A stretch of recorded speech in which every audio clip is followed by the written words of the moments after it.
26 సంవత్సరాల నమ్మకం, లక్షలాది సంతోషకరమైన వివాహాలు. తెలుగు మ్యాట్రిమోనీని డౌన్లోడ్ చేయండి.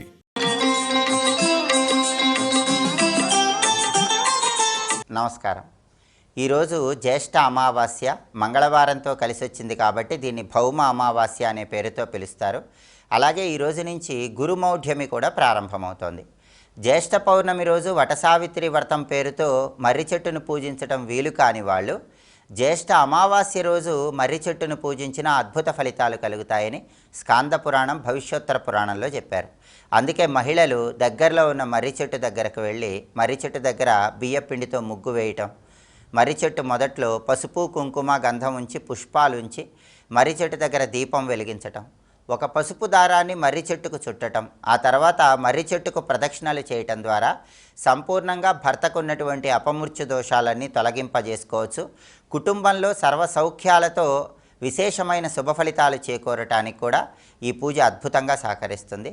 అయితే ప్రధానంగా మహిళామణులు మర్రి చెట్టు దగ్గర రాగి చెంబులో నీళ్లు తీసుకొని ఆ నీళ్లు విడిచిపెడుతూ ఒక శ్లోకం చదువుకోవాలి. ఆ శ్లోకం ఏంటో ఇప్పుడు మనం చూద్దాం. అవైధవ్యంచ సౌభాగ్యం దేహిత్వం మమ సువ్రతే పుత్రాన్ పౌత్రాంశ్చ సౌఖ్యంచ గృహాణార్ఘ్యం నమోస్తుతే. ఇది శ్లోకం.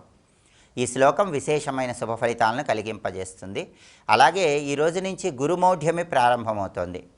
ఏ గ్రహమైనా సూర్యుడికి దగ్గరగా వస్తే ఆ గ్రహానికి ఉన్నటువంటి శక్తి తగ్గిపోతుంది. దీన్నే మౌఢ్యమి లేదా మూఢం అనే పేర్లతో పిలుస్తారు. ఈ రోజు నుంచి నవగ్రహాలలో గురుగ్రహము సూర్యుడికి దగ్గరగా రావటం వల్ల గురుమౌఢ్యమి ప్రారంభమవుతోంది. ఈ సందర్భంగా శుభ కార్యక్రమాలు నిర్వహించకూడదు. వివాహం, గృహప్రవేశం ఇటువంటి కార్యక్రమాలు చేయకూడదు. ముహూర్త సంబంధమైనటువంటి పనులేవి కూడా చేయకూడదు. అలాగే భూములు, గృహాలు కొనుగోలు చేయటం, వాహనాలు కొనుగోలు చేయటం ఇలాంటివి కూడా ఎట్టి పరిస్థితుల్లో నిర్వహించరాదు.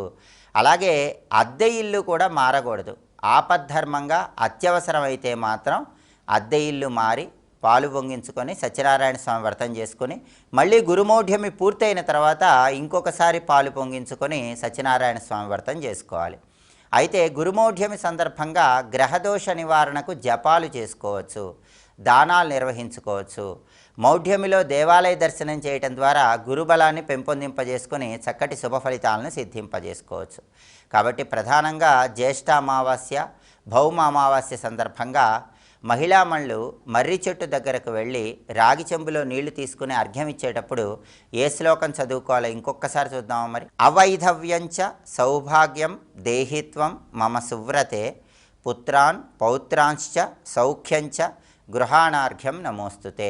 అలాగే అమావాస్య మంగళవారంతో కలిసి వచ్చింది కాబట్టి లక్ష్మీదేవిని పూజించేటప్పుడు జిల్లేడు ఒత్తులతో దీపారాధన చేయటం ద్వారా, క్షీరాన్నాన్ని లక్ష్మీదేవికి నైవేద్యంగా సమర్పించి ప్రసాదంగా స్వీకరించడం ద్వారా రుణబాధల నుంచి సులభంగా బయటపడవచ్చు. రావలసిన ధనం సకాలంలో పొందటానికి కూడా ఈ దీపం అద్భుతంగా ఉపకరిస్తుంది. స్వస్తి.